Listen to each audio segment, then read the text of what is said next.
তাই কি হয়েছে এখানে? স্যার, এ আমার বাড়িতে ঢুকে চুরি করে পালাচ্ছিল, কিন্তু পালানোর সময় আমার বাড়ির তিনতলার স্ল্যাব ভেঙে মাটিতে পড়ে গেছে বলেই ধরতে পেরেছি। আচ্ছা, বুঝলাম।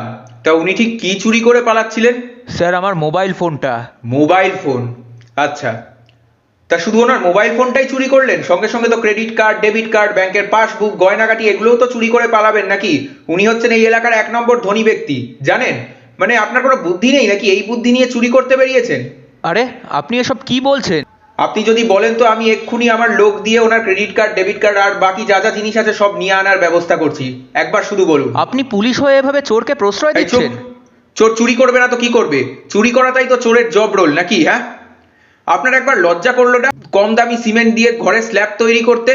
একবারও নিরীহ চোরগুলোর কথা মনে পড়লো না, যারা আপনার স্ল্যাব বেয়ে চুরি করতে উঠবে?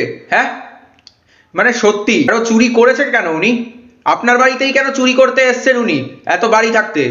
কারণ আপনি বড় লোক, আপনার অনেক পয়সা আছে। কে বলেছে আপনাকে বড় লোক হতে? বড় লোক হয়ে আপনি চোরগুলোকে প্রলুব্ধ করেছেন আপনার বাড়িতে চুরি করতে আসার জন্যে। অতএব আপনি হচ্ছেন মূল অপরাধী যত গোলমালের। এই, মালটাকে গাড়িতে তোল তো।